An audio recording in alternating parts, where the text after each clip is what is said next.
Hello everyone, welcome back to Hearts of Iron, where we're doing things against people. Namely communists, because they're what we call bad. It looks like the Soviet divisions are actually quite, strong now. Yeah, they are actually of the same composition as ours, with a few notable differences, of which that I cannot comprehend currently. We really need to get better things in our army.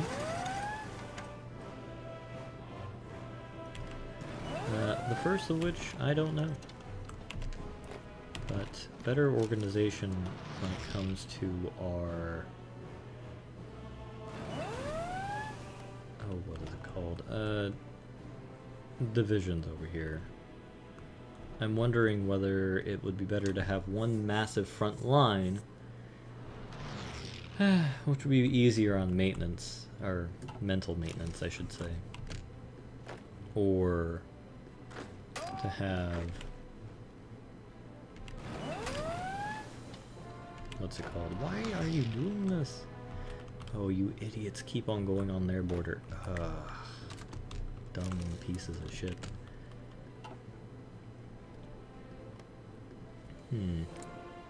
It looks like the Allies have been beaten back from the advanced positions they had over here before, which, you know, I don't care about personally. But... let's see, what is it? This? Yeah, there we go. Yeah, they were in here before, and now they failed. It looks like we've taken significant ground against the communists so far, but we'll see how that advantage develops. And I keep on forgetting to assign these people. It looks like we would be best served by having a stronger push in this area. So we'll do that, and have them on aggressive. We'll have this army not do that. We'll have... we'll assign these people to the main army group. And actually, with all these supply issues coming up, we're probably going to have to deal with some other things. The Soviets probably have air superiority. They do. Well, actually, I don't think I can tell who has air superiority over here because... yeah, it's probably just the Japanese. And there are no planes here, so no one has air superiority. That was a bit strange. Speaking of which, our plane count is rapidly increasing thanks to our hard work. However, we are going to have to stop our oil transactions, which is tragic, as well as our aluminum, because we're losing far too many convoys. So we're basically just going to have to conquer it. So I'm getting increasingly concerned when it comes to our supply situation.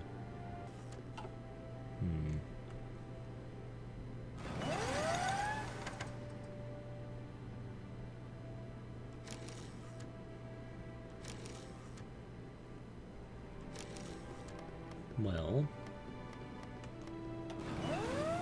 we have cut off the Soviets, which is good.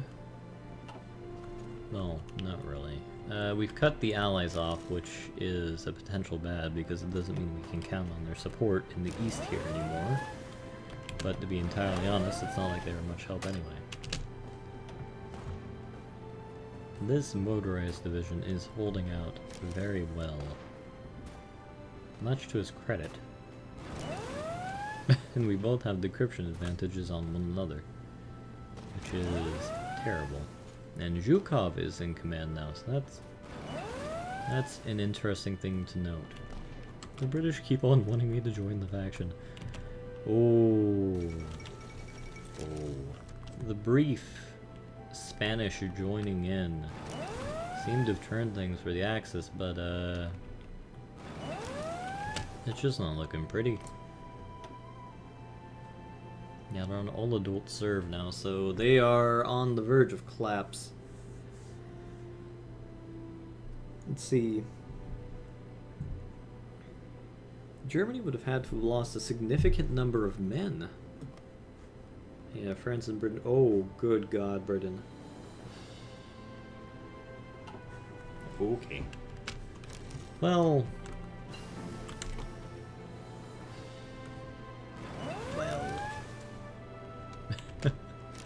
That's not good. I suppose our main goal here is... Whoa, that will go quick. Our main goal this campaign, I suppose, is to restore the Chinese Empire to its former glory. Unfortunately, that will have us...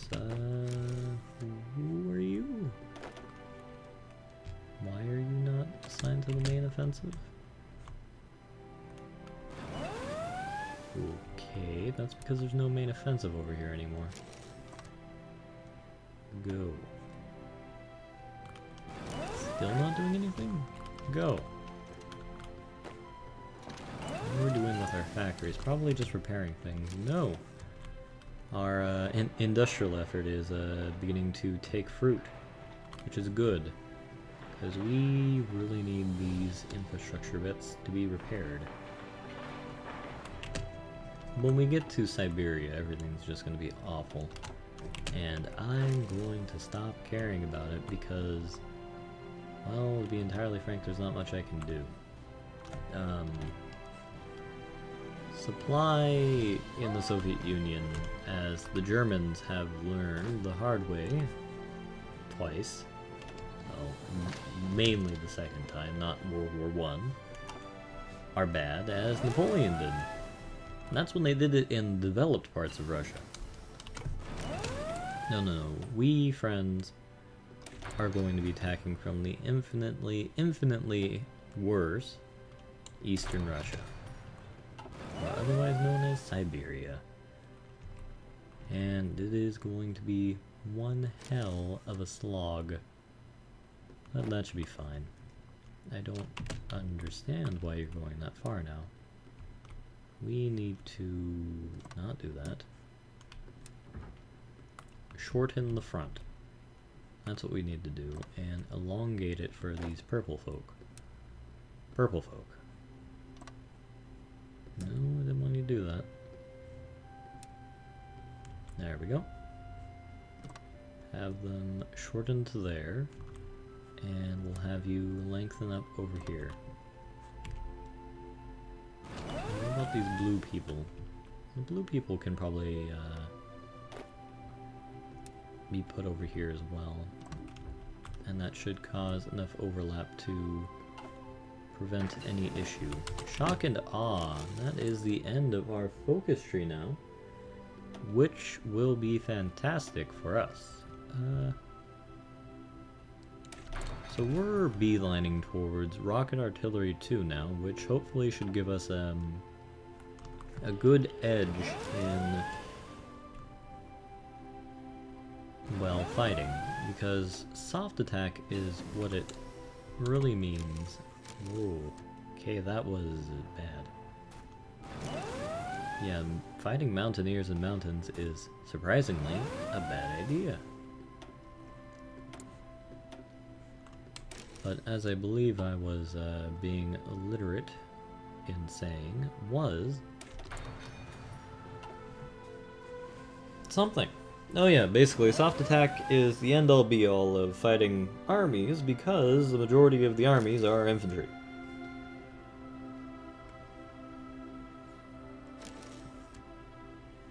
So the more people you can kill,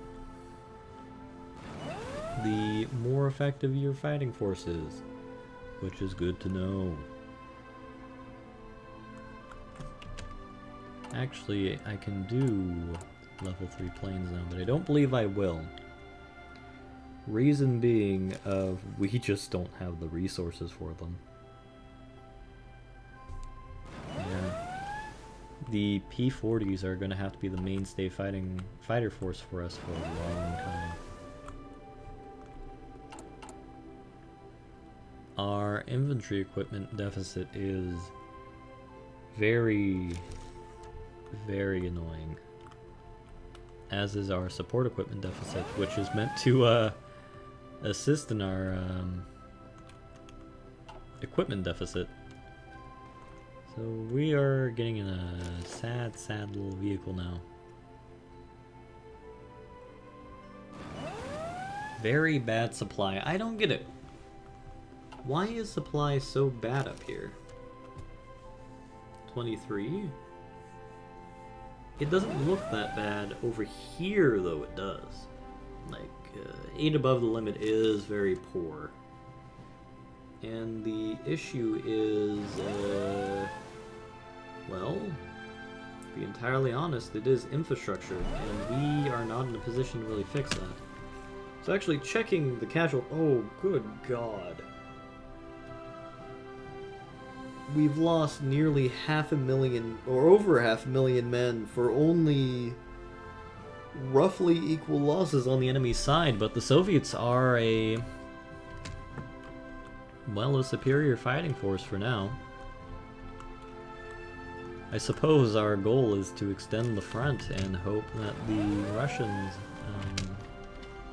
are able to just fall back, or overextend the Russian front by, well, making it the biggest front in, well, at this point in human history. Because remember, in real life, the Germans had the front from here to here, which was incredibly massive.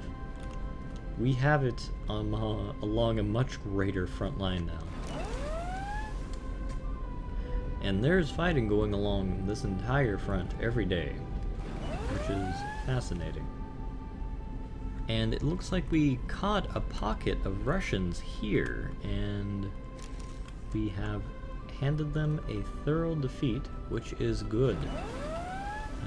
We're still suffering some major issues, and considering the time of year, I think I'm going to stop the battle plan for now. Let these folks get into position and let the Russians attack for a little while. However, that's only in that area. Here, we are still going to continue the policy of advancing against our foes. And I don't see why they're not doing much.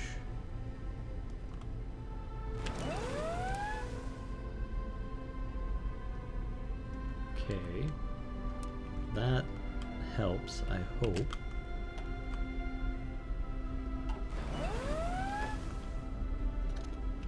Because our forces are able to beat back the Russians with some relative ease in certain sectors. Such as this one. Mongolia has finally capitulated, which is excellent news. And we'll top that off by building rocket artillery too.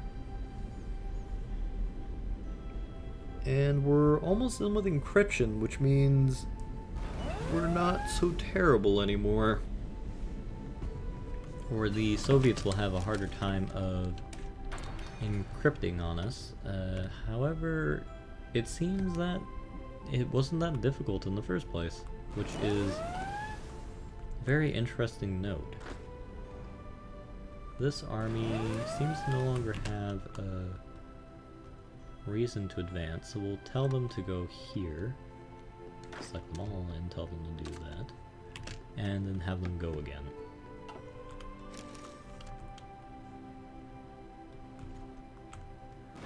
It looks like 21 divisions are just assigned along this very small front, so we're going to fix that.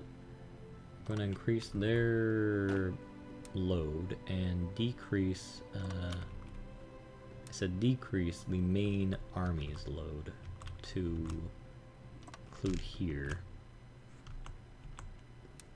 Delete that, and you need to expand over here, is what I was trying to say. And have them hold. No? Okay. That's not a wise choice, game, but I will tolerate it for now. Is what I would like to say, but I have no idea what the hell is going on. Well, that should be fine. Let's check casualties again.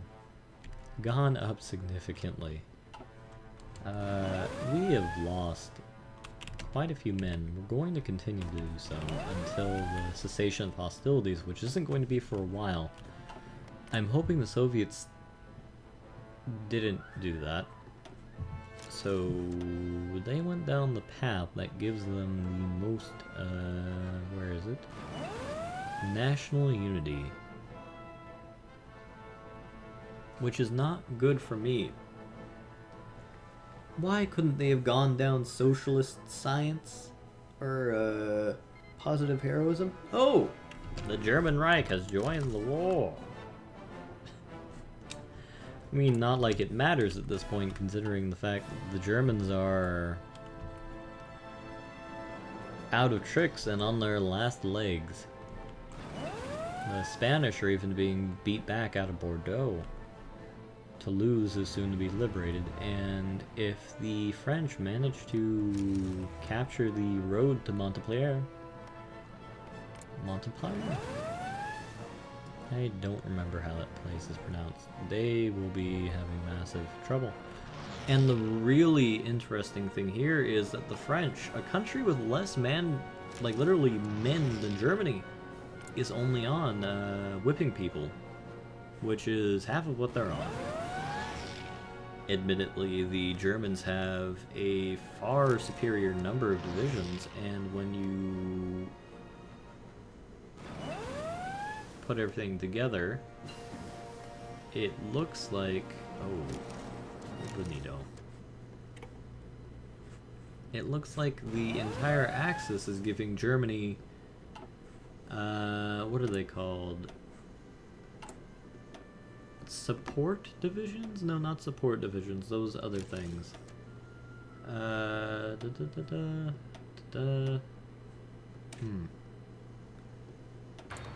Giving them help is the least I can think of.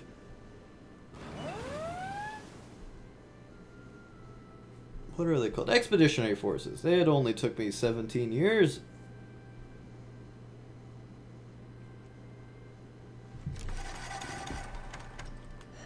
But the Allied forces are advancing into Schleswig-Holstein, and advancing into that requires the Ruhr to at least be partially vanquished. Which means now the Allies have a straight shot to Berlin, and as soon as Berlin falls, the Soviets are next on the chopping block, and you know, I don't mean to toot my own horn. Fighting the Chinese is a very difficult thing to do on its own. Especially when you look at it here, they are on total mobilization. As are the Germans and... Britain definitely has to go there, but France is going to come out the winner of this war. Which is fascinating. I did not expect that. And it's 1943 and America has not gotten involved. Japan has not chosen either the southern expansion or northern expansion, probably as a result of how poor the war has gone in China, and they do not feel comfortable doing it. Which is good for America, I guess? Send volunteers request. Apparently Romania doesn't like their Axis overlords, which is fantastic for me. So we short up the front a little bit. It is now March, so I'm going to begin the assault again. And I think that gives us a planning bonus. It does. They join the Axis. Soon as they send me men, they join the Axis. You traitorous rats. How terrible can you be? Well, that annoying little situation aside, we are I don't know, we're getting into a better place. The Axis, I don't know what they're doing. Herr Hitler is Herr Bad. That's the wrong war. Soviet losses are ramping up significantly, it seems.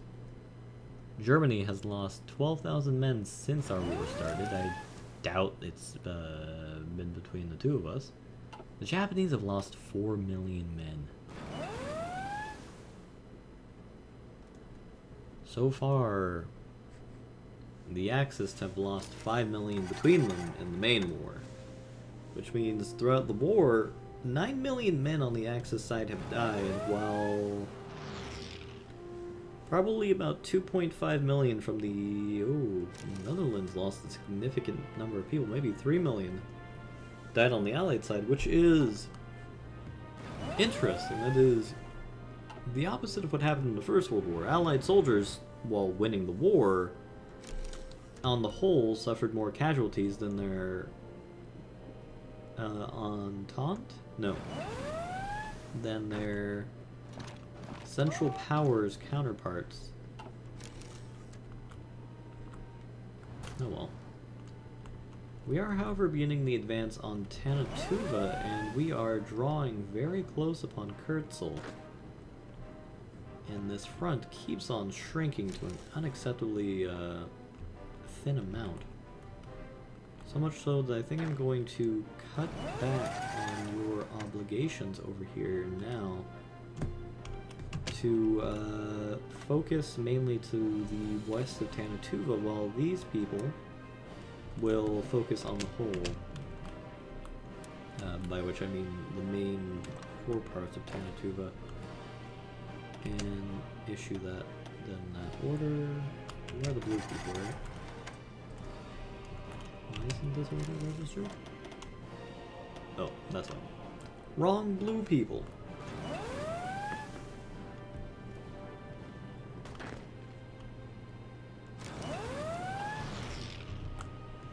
Well, soon we'll have Tanatuva under control, and with that, we will have the open path straight to Moscow through hellish wilderness. And I suppose we will continue on that gripping journey next time. I hope everyone enjoyed, and, well, until next time, have a good day.